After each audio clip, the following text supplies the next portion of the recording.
네, 만나서 반갑습니다. 한 주간 평안하셨습니까? 네, 음소거가 되어 있는 상황이지만 한 번 더 인사했으면 좋겠습니다. 하나님이 사랑하십니다. 하나님이 예, 사랑하십니다. 반석 같은 믿음으로 삽시다. 반석 같은 예, 믿음으로 이 삽시다. 인사는 저희 교회에서 설교 전에 꼭 하는 인사거든요. 근데 하나님이 여러분을 사랑하신다는 것, 그리고 우리가 어떤 형편에서도 믿음으로 살아야 한다는 것, 그것이 참 기본이지만 가장 중요한 거라고 생각해서 그렇게 인사를 합니다. 설교 전에 먼저 좀 양해를 구할 것은 제가 지금 한 달이 넘었는데 그 병원에도 다녀왔고 약도 복용하고 있는데 기침이 멈추지를 않아요. 그래서 너무 이제 죄송합니다. 설교 중에 교회에서도 그랬는데 오늘 설교 중에도 기침이 좀 나올 것 같아서 미리 죄송하다는 말씀을 좀 드립니다. 예. 하나님은 신앙생활 중에 우리가 누릴 수 있는 복을 이미 다 예비해 놓으셨습니다. 믿음으로 살아갈 때 그 복을 다 누릴 수 있는데 오늘 설교를 잘 들으시고 이 땅에서도 하나님이 예비하신 복을 다 받아 누리시는 저와 여러분 되시기를 주님의 이름으로 축원드립니다. 아마 출애굽한 이스라엘 백성들이 가장 기억하기 싫은 장소가 있다면 그곳은 가데스 바네아일 것입니다. 이곳에서 있었던 한 가지 사건 때문에 이스라엘 백성이 약속의 땅 가나안을 바로 목전에 두고도 38년 동안 광야에서 더 생활해야 했기 때문이죠. 이스라엘 백성은 출애굽한 지 2년 만에 바로 그 가나안과 인접한 바란 광야, 가데스 바네아에 도착합니다. 이곳에서 모세가 백성들에게 요구를 해서 각 지파마다 한 명씩 모두 12명의 정탐꾼을 선발하죠. 그리고 40일 동안 정탐을 마치고 이제 12명의 정탐꾼이 돌아왔는데 가나안에서 가져온 과일들을 보이면서 그것은 정말 젖과 꿀이 흐르는 땅이었다. 이렇게 보고를 합니다.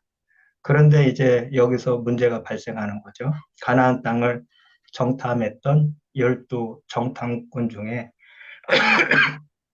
10명이 그 땅을 차지할 수 없을 것이다. 이렇게 보고를 한 것입니다. 또 그 보고를 들은 백성들이 술렁이기 시작했죠. 그때 가나안 땅을 탐지하고 돌아온 자 중에 여분의 아들 갈렙이 민중을 진정시키면서 이런 말을 하죠. 올라갑시다. 올라가서 점령합시다. 우리는 반드시 그 땅을 점령할 수 있습니다. 또 눈의 아들 여호수아도 갈렙의 주장에 동조했습니다. 그렇지만 가나안 정탐꾼들, 다른 10명의 정탐꾼들의 주장이 저들의 주장보다 더 강했기 때문에 도저히 그들의 그런 부정적인 분위기를 당해낼 수가 없었죠. 마치 백성들이 다수결 원칙에 따르기라도 한 것처럼 긍정적인 보고를 한 여호수아와 갈렙의 보고보다 부정적인 보고를 한 이 10명의 정탐꾼의 말을 더 믿었던 거죠. 같은 것을 보고 왔는데 왜 서로 다른 보고를 하는가? 그 차이점이 뭔가? 보는 관점의 차이입니다. 어느 유명한 신발 회사에서 영업사원 둘을 아프리카에 출장 보냈습니다. 같은 장소에 가서 시장 조사를 하고 온 두 팀장이 다녀와서 보고를 합니다. 한 사람은 그 동네 가봤더니 아무도 신발을 신고 다니는 사람이 없다. 다 맨발로 다닌다. 그러니까 가봐야 신발이 안 팔릴 것이니까 다른 곳에 투자하는 게 낫겠다. 이런 보고를 하죠. 다른 한 사람은 보고 온 건 똑같습니다. 그 동네 가봤더니 사람들이 다 맨발로 다니더라. 신발을 신고 다니는 사람이 아무도 없다. 그래서 거기에 우리는 투자를 해서 공장을 지어야 한다. 처음에는 신발을 신지 않겠지만 한번 신발을 신어보면 모두가 신으려고 할 것이기 때문에 신발 공장을 짓고 투자를 하면 큰 돈을 벌 것이다. 성공할 수 있다. 이렇게 보고를 하죠. 같은 것을 보고 와서 긍정적인 측면을 보는 사람이 있는가 하면 같은 것을 봤지만 부정적인 측면만 보는 사람도 있는 것입니다.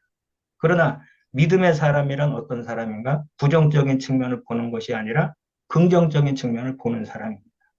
참 신자는 하나님의 약속 앞에 어떤 어려운 현실을 만나도 하나님의 약속을 믿고 긍정적인 사고를 하는 사람입니다. 사무엘상 17장 4절에서 7절 말씀을 읽어주시면 감사하겠습니다. 블레셋 사람들의 진영에서 싸움을 도두는 자가 왔는데 그의 이름은 골리앗이요 가드 사람이라. 그의 키는 6규빗 한 뼘이요 머리에는 노투구를 썼고 몸에는 비늘 갑옷을 입었으니 그 갑옷의 무게가 놋 5천 세겔이며 그의 다리에는 놋 각반을 쳤고 어깨 사이에는 놋 단창을 메었으니 그 창자루는 배틀채 같고 창날은 철 600세겔이며 방패든 자가 앞서 행하더라. 네, 감사합니다. 지금 잘 읽어주셨는데 우리가 다윗과 골리앗 이야기는 익히 들어서 잘 알고 있잖아요. 오늘 본문이 골리앗을 묘사한 장면이에요. 이것은 이스라엘 온 민족이 맞닥뜨린 현실이었습니다. 그러나 똑같은 현실 앞에 두 가지 다른 반응이 나옵니다. 11절을 읽어주세요. 사울과 온 이스라엘이 블레셋 사람의 이 말을 듣고 놀라 크게 두려워하니라. 또 다윗 37절입니다. 또 예, 다윗이 읽어주세요. 이르되 여호와께서 나를 사자의 발톱과 곰의 발톱에서 건져내셨은즉 나를 이 블레셋 사람의 손에서도 건져내시리이다. 사울이 다윗에게 이르되 가라 여호와께서 너와 함께 계시기를 원하노라.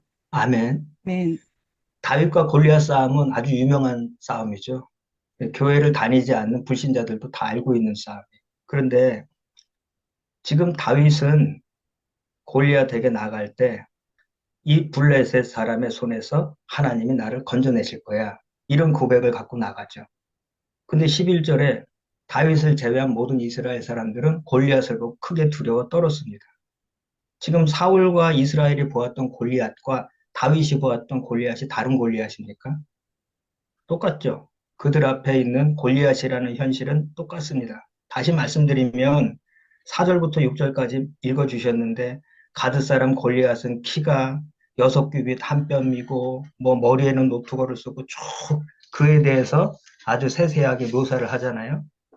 그런데 왜 이스라엘은 이런 현실 앞에 모든 사람은 다 두려워할 때 다윗은 물맷돌 몇 개 집어가지고 나가냐는 거예요.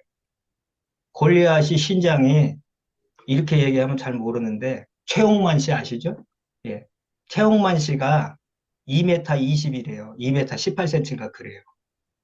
지난번에 TV에서 토크쇼 할 때 보니까 연예인들은 대부분 키가 크잖아요.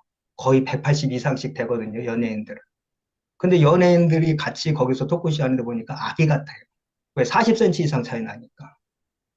근데 그 최홍만 씨보다 20cm가 더 큰 거예요. 골리앗의 키가 2m 한 40cm 정도 된다고 생각해 보세요. 최영만 씨 옆에 가면은 웬만한 성인은 가도 아기 같고 손바닥 하나로 얼굴이 다 가려지는데 뭐 사과 같은 거는 그냥 으스러뜨리시잖아요. 그런 아주 자이언트죠. 그런데다가 머리부터 발끝까지 완전 무장을 했어요. 슈퍼 헤비급 중에서도 아주 헤비급이에요. 아주 이 몸만 거대한 게 아니고 또 전투력도 있고 그리고 몸이 절대 둔한 게 아니에요. UFC 같은 데 보면 종합 격투기 대회 격투 채널 한 번씩 보시면 슈퍼 헤비급이나 이렇게 체중이 많이 나가는 선수라고 해서 그렇게 둔하지 않습니다. 그들은 아주 전문 싸움꾼이고 훈련에 아, 단련이 돼 있는 운동선수들이기 때문에 굉장히 날렵해요. 여기 보면 골리앗은 용사예요. 그리고 싸움의 전문가예요. 아주 전쟁터에서 정말 경험이 많은 그런 전투가인데 그가 몸집이 크다고 둔해가지고 다윗이 던진 돌에 가만히 서 있다가 돌 맞아서 죽은 게 아니라는 거예요. 아무리 그가 거인이고 자이언트고 힘이 세다고 해도 온갖 것을 머리부터 발끝까지 완전 무장으로 음? 시장을 했다 해도 하나님이 함께 하시면 이긴다. 아, 목표물이 크니까 맞추기도 더 쉽겠구나 하고 나가는 것이 다윗이에요. 이것이 믿음의 관점이고 하나님이 기뻐하시고 준비된 복을 누리게 되는 사람이라는 거죠. 하나님이 준비하신 복을, 은혜를 누리게 되는 사람은 믿음의 관점으로 사는 사람이에요. 다윗은 이스라엘을 통일 왕국으로 만든 위대한 왕이에요. 다윗 때 가서야 가나안 땅을 다 점령했습니다. 그런데 가나안 땅을 차지하기도 전에 그 땅을 주시려고 400년 전에 그들의 조상 아브라함에게 약속하시고 이제 그 약속을 이루어 주시려고 아브라함과의 언약을 기억하셔서 모세를 준비시키시고 10가지 재앙, 6월절을 다 경험케 하시고 홍해 바다까지 가르셔서 건너가게 하시고 그리고 시내산에 가서 율법도 주시고 하나님 나라의 매뉴얼인 그런 십계명을 비롯한 율법과 나라의 조건은 3요소 아니에요. 국민, 주권, 영토. 그럼 마지막 영토 하나 남았으니까 가나안 땅까지 다 인도하셔서 바로 약속의 땅, 젖과 꿀이 흐르는 땅, 가나안 코밑에 딱 갖다 놨는데 여기서 우리는 할 수 없다. 못 들어간다. 하고 있으니 이게 말이 됩니까? 근데 그들의 고백대로 말한 그대로 됩니다. 그들의 믿음대로 되는 거예요. 히브리서 11장 1절 말씀입니다.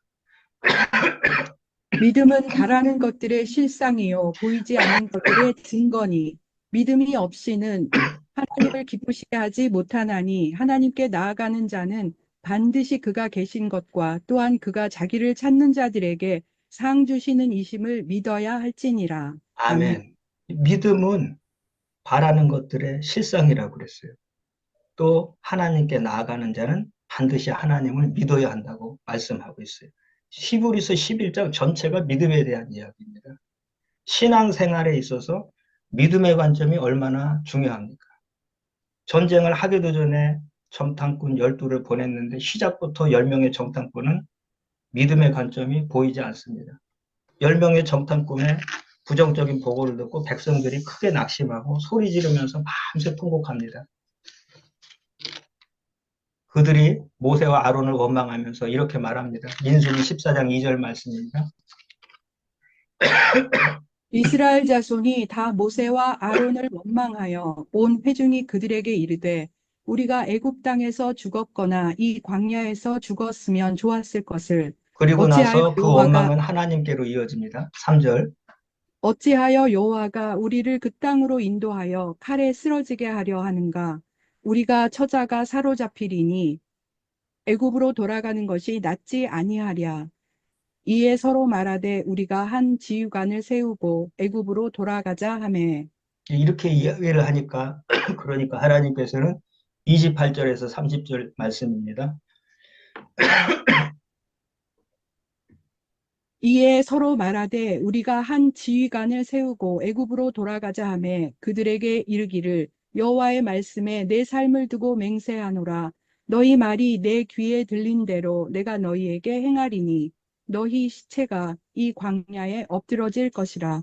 너희 중에서 20세 이상으로서 계수된 자, 곧 나를 원망하는 자 전부가 여분네의 아들 갈렙과 눈의 아들 여호수아 외에는 내가 맹세하여 너희에게 살게 하리라 한 땅에 결단코 들어가지 못하리라.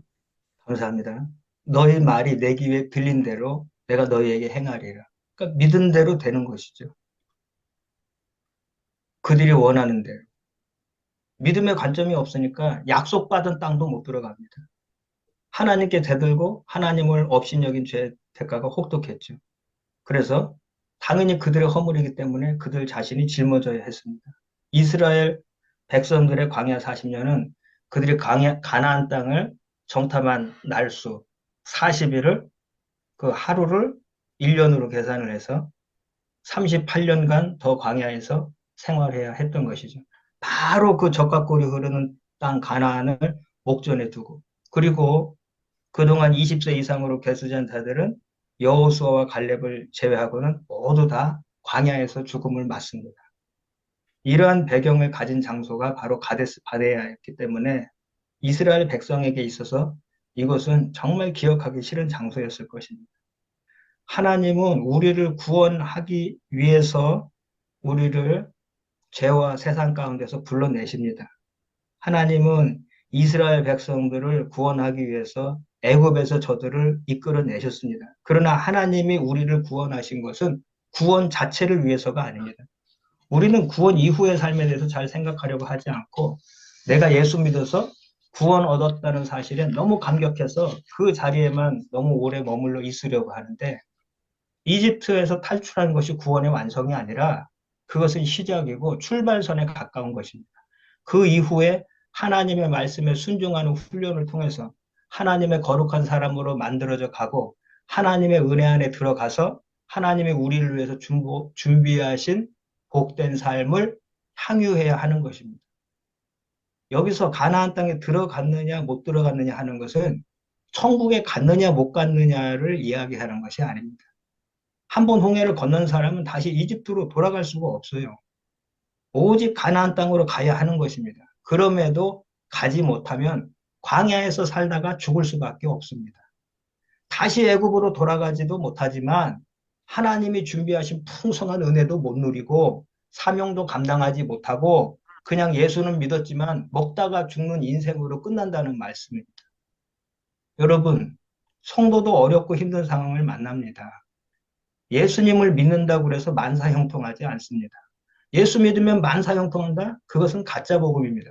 우리는 경험상으로도 그것이 거짓이라는 것을 이미 알고 있습니다. 로마서 8장 28절에 뭐라고 말씀합니까? 우리가 알거니와 하나님을 사랑하는 자, 곧 그의 뜻대로 부르심을 입은 자들에게는 모든 것이 합력하여 선을 이루느니라. 아멘. 아멘. 하나님은 우리에게 만사 형통을 주시는 하나님이 아니시고 모든 것이 합력해서 선을 이루게 하시는 하나님이십니다. 여기서 선은 하나님의 뜻을 말합니다. 가난도 질병도 고통도 시련도 우리에게 주어진 모든 삶의 환경과 모든 것을 다 활용하셔서 결국 하나님의 뜻을 이루신다는 것입니다. 어떤 일을 만나도 하나님의 언약을 의지하시고 예수 그리스도를 의지하시고 믿음의 관점으로 긍정적인 측면을 보시기 바랍니다. 그런 사람이 하나님의 은혜 안에 들어가고 하나님이 준비하신 복을 누리게 됩니다. 지금도 하나님은 여러분 중에 계세요. 예수 그리스도를 통해서 임마누엘 하셨고 또 예수님이 승천하시면서 약속하신 성령님을 보내주셨고 우리가 예수님을 영접할 때 이미 성령님은 우리 안에 들어가 계십니다. 부지불식 중에라도 말을 할 때 좋은 말을 하십시오. 믿음의 말을 하십시오. 하나님이 다 듣고 계십니다. 그런 사람이 은혜와 축복 속으로 들어가는 것입니다. 아무리 힘들어도 어려워도 안 돼. 할 수 없어. 다 끝났어. 이런 말씀은 가급적이면 하지 마시고 비록 힘들고 어려운 현실 가운데 있더라도 믿음의 말을 하십시오. 여기서 말하는 긍정적인 말, 믿음의 말은 심리학에서 말하는 자기 체면이나 거울을 보면서 자기 암시를 주는 것이나 이런 차원의 이야기를 하는 것이 아닙니다. 하나님을 신뢰하고 하나님의 언약을 믿기 때문에 믿음의 관점에서 긍정적인 말을 하라는 것입니다. 그런 사람이 가나안에 들어갑니다. 가나안에 들어간다는 말은 신앙생활 중에 하나님이 예비하신 복을 믿음으로 누리며 산다는 것을 의미합니다. 성경에 보시면 예수님이 이런 말씀을 자주 했습니다. 네 믿음대로 되리라. 하나님이 여러분의 믿음의 고백대로 이루어 주실 것입니다. 요즘 저희 교회에 환우들이 많습니다. 그중에 좀 심하신 분이 있는데 어떤 분이 그래요. 너무 고통스러우니까 그러시겠죠. 수술도 여러 차례 하시고 지금도 교회 예배 출석을 못하고 계신데 얼마 전에 저에게 그런 말씀을 했어요. 목사님, 저 아파서 얼마 못 살 것 같아요. 그래서 제가 왜 그런 말씀 하세요? 괜찮아지실 거예요. 하나님이 다 알고 계십니다. 하나님이 성도님 위해서 예수님을 보내주셨고 예수님이 누구 때문에 고통을 받으셨는데요. 회복되실 거예요. 말이라는 게 참 희한하죠. 사람에게 힘을 주기도 하고 힘을 빼기도 해요. 부정적인 말을 하는 사람 곁에는 사람이 많지가 않아요. 근데 긍정적인 말을 하는 사람 곁에는 항상 사람이 많습니다. 격려의 말, 위로의 말, 칭찬의 말을 하십시오. 환우를 만나도 곧 태어날 수 있겠다. 얼굴이 많이 좋아졌네. 하면은 힘이 나요. 지난번보다 안 좋아진 것 같아. 아직도 많이 아프니? 이런 얘기를 하면 힘이 빠지죠. 같은 것을 보고 같은 상황이지만 하나님을 믿고 긍정적인 말을 하시라는 것입니다. 여호수아와 갈렙도 그랬어요. 그런 인생에 하나님이 예비하신 복을 누리게 되는 것이죠. 오늘 드리고 싶은 말씀 가운데 첫 번째는 사실을 사실대로 보고 하나님 편에 서는 여러분이 되시라는 것입니다. 민수기 13장 32절 33절에 보시면 우리가 두루 다니며 정탐한 땅은 그 거주민을 삼키는 땅이요. 거기서 본 모든 백성은 신장이 장대한 자들이며 거기서 네피림 후손인 아낙 자손 거인들도 보았나이다. 이렇게 보고를 합니다. 열 정탐꾼 보고에 의하면 가나안에 사는 모든 백성은 신장이 다 장대한 자들이에요. 그리고 우리는 모든 백성을 이 모든 백성이라는 말에 주목해야 되는데 모든 백성이 다 장대한 자였습니까? 이건 사실이 아니죠. 가나안에 살고 있던 거주민들 가운데 아낙 자손처럼 신장이 장대한 자들도 있었지만 모두 다 그런 자이언트족들은 아니었어요. 그럼에도 열 정탐꾼은 가나안 백성은 모두가 다 자이언트들이다. 지금 이렇게 보고를 했어요. 이것은 아낙 자손 때문에 겁을 먹어서 정탐꾼들의 보고가 과장된 것입니다. 그러니까 열 정탐꾼은 가나안 거주민을 너무 지나치게 확대해서 대단하게 보았어요. 부정적인 태도는 문제를 사실보다 과장한다는 사실입니다. 여러분이 뉴스를 봐보십시오. 저는 뉴스를 자주 보는데 갈수록 뉴스를 보기가 싫어요. 왜? 얼마나 많은 뉴스가 나옵니까? 근데 긍정적인 뉴스를 찾아보기 힘들어요. 잘 생각해 보세요. 그 많은 뉴스 중에 밝은 뉴스를 찾아보기 어려운 이유는 언론의 특성 때문에 그래요. 언론의 특성은 뭐냐? 사람들의 관심을 끄는 것을 자꾸 기사를 내보내려고 그래요. 그래서 요즘에 보면 유튜브 같은 거 잘 보세요. 다 그런 거예요. 자극적이고, 흥미 위주, 과장이 많고, 그러니까 거짓 뉴스도 있고, 막 극단적이고. 그렇기 때문에 세상 모든 뉴스에 우리가 다 예민하고 귀를 기울여서는 안 되는 거예요. 우리는 신앙으로 사는 것이지 세상 뉴스 듣고 거기에 맞는 처세술로 대응하며 사는 자가 아니기 때문에 그렇습니다. 우리는 신앙의 안목으로 현실 상황을 파악하되 그 문제 자체를 과장해서는 안 돼요. 여러분, 신앙은 절대 현실을 무시하는 게 아닙니다. 오해하시면 안 돼요. 믿자 이런 믿음만 강조한다고 해서 현실을 무시하고 그냥 믿자 하는 건 그건 맹신이죠. 그건 잘못된 신앙. 그거는 우리를 학대하는 잘못된 신앙이에요. 신앙은 현실을 직시해요. 때로는 의심해 보기도 하고 그런 과정을 거쳐서 믿음이 성장하는 거죠. 그러나 동시에 신앙은 현실을 초월하는 거예요. 그것이 신앙이에요. 사람이 판단하는 게 항상 옳습니까? 다수결은 항상 옳은가요? 다수가 잘못됐다면 어쩌겠어요? 사람의 판단은 옳지 못한 경우가 많아요. 그러니까 많은 사람이 여러분에 대해서 비난을 해도 너무 예민하게는 반응하지 마세요. 예수님도 죄인으로 판단을 받아서 십자가 지셨잖아요. 사람의 판단이 항상 옳다고 할 수 있습니까? 사도 바울도 많은 비난을 받았습니다. 성도들은 믿음이 없는 사람들의 판단에 동요돼서는 안 되는 것입니다. 사실을 사실대로 보고 믿음으로 하나님의 편에 서는 성도가 되어야 합니다. 세상의 판단과 평가에 동요되지 마십시오. 누가 가나안에 들어갑니까? 어떤 인생이 하나님이 예비하신 복을 누리게 됩니까? 하나님의 사랑을 믿는 자가 가나안에 들어갑니다. 민수기 13장 33절에 보면 열 정탐꾼이 우리는 스스로 보기에도 메뚜기 같으니 그들이 보기에도 그와 같을 것이라. 불신의 바이러스죠. 이 불신의 바이러스가 한번 전파되면 하나님은 보이지 않는 거예요. 세상이 커 보이고 문제가 더 커 보이는 거예요. 신자의 삶에도 문제가 있습니까? 없습니까? 예수님과 동행을 해도 풍랑은 오는 거예요. 그러나 여러분, 문제가 있어도 문제보다 하나님이 더 커 보이면 문제가 없는 거예요. 열왕기하 6장 15절로 17절 말씀 읽어주시겠습니다. 하늘의 산에 사환이 일찍이 일어나서 나가보니 군사와 말과 병거가 성읍을 에워쌌는지라. 그의 사환이 엘리사에게 말하되 내 주여 우리가 어찌하리이까 하니 대답하되 두려워하지 말라.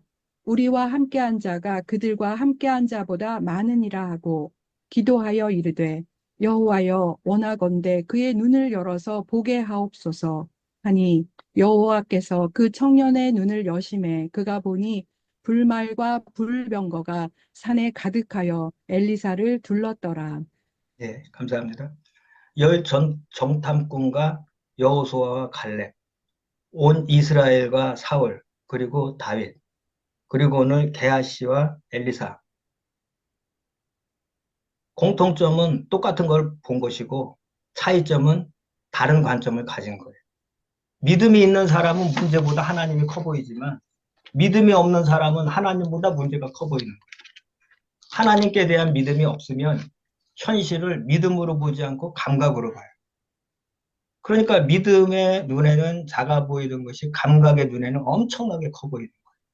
그렇게 되면 자연히 문제 앞에서 나는 메뚜기 같아 보이는 거예요. 그런 사람에게는 하나님이라는 존재가 자리 잡을 공간이 없어요. 신자라는 정체성을 잊지 마십시오. 저와 여러분은 누굽니까? 저와 여러분은 한 사람 한 사람 예수님이 피값 주고 사신 분이세요. 교회예요. 우리의 아버지가 하나님 아니십니까? 우리가 기도할 때도 그렇게 기도하잖아요. 목회자 수련은, 목회자 그 수련회가 있어서 노회를 마치고 전남 여수 쪽인가? 그쪽으로 수련회를 갔던 적이 있어요. 이게 목사님 부부하고 같이 이제 승합차에 타서 가는데 내려가는데 그러는 거예요. 저쪽 저거 다 우리 아버지 땅입니다. 그러세요? 이쪽에 아버님이 지주신가 봐요. 했더니 조금 또 가다가 저쪽도 다 우리 아버지 겁니다. 대단한 부자시구나. 또 가다가 또 저쪽도. 도대체 아버님은 누구세요? 그랬더니 하늘에 계신 우리 아버지. 우리가 기도할 때 그러잖아요. 하늘에 계신 우리 아버지요. 가장 첫 마디가 그거 아니에요. 암송도 하고 가장 첫 마디 하늘에 계신 우리 아버지, 하늘에 계신 우리 아버지 그렇게 말을 하고 사도신경 할 때 전능하신 하나님 아버지를 내가 믿사오니 오늘도 사도신경 이 신앙 고백 아닙니까? 모든 신앙 신조와 신앙 고백은 사도신경이 기초 아니에요? 예수님과 동거동락했던 그 12제자가 믿었던 바가 뭐냐? 그들의 신앙 내용이 뭐냐? 하는 것을 엑기스로 사도신경 안에 담아놓고 그 신앙 고백을 2000년이 흐른 교회가 지금도 동일하게 고백한다는 게 사도신경입니다. 가장 먼저 나오는 게 전능하신 하나님 아니에요. 주기도문에서 하늘에 계신 우리 아버지 아니에요. 근데 실질적으로 우리가 그것을 우리 삶에 적용하며 사냐 하면은 그냥 이건 주문처럼 돼 있지. 그 뭡니까? 매너리즘에 빠져서 그냥 지나간단 말이에요. 나 같은 사람을 누가 좋아하겠어? 좋아하면 그게 더 이상하지. 내가 하는 일이 뭐 그렇지. 이런 생각은 버리셔야 돼요. 저도 어렸을 때 굉장히 상처가 많거든요. 굉장히 어려운 그 시절을 보냈거든요. 근데 여러분, 예수님이 나 같은 사람을 위해서 죽었어요. 내가 얼마나 소중한 존재입니까?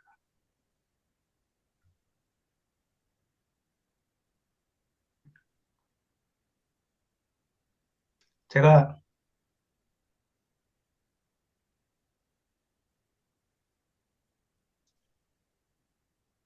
선교사로 있을 때 정말 힘들 때가 있었어요. 집안에 문제도 많고. 저는 선교지에 있으면서 한국에 들어갈 수가 없었어요. 7년 동안. 들어간 적이 2번인가 있어요. 그때는 다 집안에서 문제가 생겨서 제가 들어가야 하는 상황이었기 때문에 그렇지 않으면 사람이 죽을 그런 위험한 상황이었기 때문에 들어갔어요. 근데 그때 제가 하나님의 사랑을 느꼈어요. 그리고 제가 산 성경책 맨 앞장에 이렇게 적었어요. 나는 나를 포기해도 하나님은 나를 포기하지 않으신다. 이게 하나님의 사랑이다.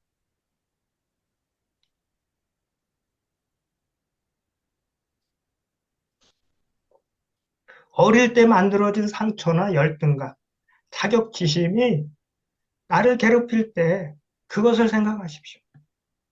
예수님이 나를 사랑한다. 얼마나 사랑하느냐 하면 나를 위해 목숨을 버리셨다. 하나님이 이스라엘 백성들을 광야에서 죽게 하려고 출애굽을 시키겠어요? 가나안에 들여보낼 목적이 아니라면 왜 출애굽을 했겠습니까? 자기 비하는 우리 영혼을 파괴시키는 사탄의 가장 강력한 무기예요. 우리가 침체될 때, 영적 침체와 슬럼프에 빠져들어갈 때 사탄이 가장 잘 사용하는 무기예요. 아니 생각해 보세요. 하나님이 이스라엘 백성들을 사랑하지 않으신다면 왜 이집트에서 해방시켜 주셨겠어요? 왜 홍해바다까지 건너서 가나안 땅까지 인도해 오셨겠어요? 하나님이 사랑하시니까 출애굽해서 가나안 땅 주시려고 여기까지 힘들게 왔는데 여기서 우리는 메뚜기다, 다 죽었다 하고 있으면 되겠습니까? 일어나야죠. 하나님이 죽이시려고 하셨으면 애굽에서 벌써 다 죽였지 왜 굳이 여기까지 데려오셔서 여기서 죽이시겠습니까? 하나님이 여러분을 사랑하시지 않으셨다면 어떻게 여러분이 지금 이 자리에 있을 수 있겠습니까? 어떻게 예수 믿고 있겠습니까? 이 귀한 시간에 다른 일 할 수도 있고 다들 피곤하잖아요. 오늘 주일 예배 드리고 다른 곳에 갈 수도 있는데 왜 이 자리에 있겠습니까? 여러분 아무나 예수 믿을 수 있을 것 같습니까? 누구나 예수를 믿을 수 있다면 우리는 성도가 되지 않았을 거예요. 하나님의 은혜예요. 그런데 신앙생활 하다가 어려운 일 만났다고 해서 하나님 사랑을 받은 우리가 자기 비하를 하고 있어서는 슬럼프에 빠져 있어서는 안 된다는 거예요. 호랑이가 고양이하고 같이 좀 지낸다고 그래서 그 아기 때나 그렇게 지내는 것이지 그렇다고 호랑이가 고양이 됩니까? 절대 안 되죠. 동물농장 같은 데 보니까 독수리하고 병아리하고 같이 그 길러 놓더라고요. 그 시간이 지나면 독수리가 닭이 됩니까? 아기 때나 같이 잠깐 노는 거지. 때가 되면 다 그 본성이 나오는 거예요. 사람은 혼자 살 수가 없잖아요. 우리가 로빈슨 크루소도 아니고. 우리는 신자로서 정체성을 가지고 살면서 이 세상에 섞여 살다 보니까 세상의 가치관, 세상의 환경, 이런 것에 자꾸 노출되면서 나도 모르게 자꾸 이게 가나안에 동요되는 이스라엘 백성과 다를 게 뭐예요? 그런 유혹을 이기기가 쉽지가 않아요. 그렇게 된단 말이에요. 그러나 호랑이는 호랑이지 고양이가 될 수 없고 독수리는 독수리지 병아리가 될 수 없는 거예요. 우리 주변 환경이나 내가 처지를 보고 내가 고양이인 줄 알고 우리가 병아리인 줄 알고 내가 메뚜기인 줄 아는 거예요. 그냥 그렇게 착각하는 거예요. 왜? 문제 앞에만 서면 나는 메뚜기가 되는 거예요. 주눅이 들고 기가 죽어서 자기 비하에 빠질 때가 많은 것입니다. 근데 여러분, 하나님은 여러분을 사랑하신다는 거예요. 믿음으로 살아야 된다는 거예요. 독수리는 하늘의 왕자죠. 호랑이는 지상의 왕자죠. 여러분은 하나님 나라의 왕자와 공주예요. 하나님이 예수 그리스도의 십자가 보혈로 저 여러분을 사셔서 양자 삼아 주셨다고 하잖아요. 요한복음 1장 12절, 13절 말씀입니다. 영접하는 자, 곧 그 이름을 믿는 자들에게는 하나님의 자녀가 되는 권세를 주셨으니 이는 혈통으로나 육정으로나 사람의 뜻으로 나지 아니하고 오직 하나님께로부터 난 자들이니라. 아멘. 아멘. 어떤 인생의 문제 앞에서도 여러분은 메뚜기가 아닙니다. 여호수아와 갈렙은 자기 비하에 빠지지 않고 상황에 함몰되지 않았어요. 하나님의 사랑을 믿었어요. 성도가 조금 어렵다고 해서 그것 때문에 주저앉거나 좌절하고 낙심하면 날지 못하는 독수리와 같은 거예요. 신앙인이 되었다는 것은 하나님이 우리 몸에 믿음의 날개를 달아준 것과도 같아요. 날갯짓을 잘하면 창공을 훨훨 날면서 경험해보지 못한 풍성한 은혜를 누리지만 날갯짓을 할지 모르면 달아준 날개가 오히려 짐이 되고 걸림돌이 되는 것이죠. 불편한 거예요. 한 번 출애굽한 백성은 죽었다 깨어나도 애굽으로는 못 돌아가요. 그걸 아셔야 돼요. 한 번 하나님께서 택하시고 부르시고 작정하셔서 잡은 성도는 절대 훈련을 받았으면 받았지 다시 세상으로 보내지는 일은 없어요. 한 번 달린 날개는 절대 떨어지지 않는 거예요. 평생을 달고 다니는 거예요. 신자의 신분이 그런 거예요. 하나님을 기뻐하고 하나님을 사랑하면 달아주신 그 날개로 헐헐 날아다니지만 그렇지 못하면 가나안의 풍요도 경험해보지 못하고 그냥 메뚜기로 살다가 끝나는 거예요. 쉽게 설명드리면 예수를 믿어요. 믿긴 믿어. 믿었지만 사명도 감당 못하고 하나님이 준비해 놓으신 가나안의 풍요를 누려보지 못하고 신앙생활의 맛을 못 본다 이거예요. 우리가 예수 믿는 유익이 죽어서 천국 가는 것만 있는 게 아니에요. 이 땅에서도 누릴 수 있는 유익이 많아요. 먼저 의롭다 하심을 받잖아요. 우리는 의로운 존재가 아닌데 예수 믿는 유익이 뭡니까? 의롭다 여겨주시고 또 하나님의 자녀 삼아주시고 양자됨의 은총이 있죠. 또 계속해서 죄에 대해서 죽고 의에 대해서 사는 거룩한 백성으로 하나님께서 성령의 능력으로 이끌어 가주시잖아요.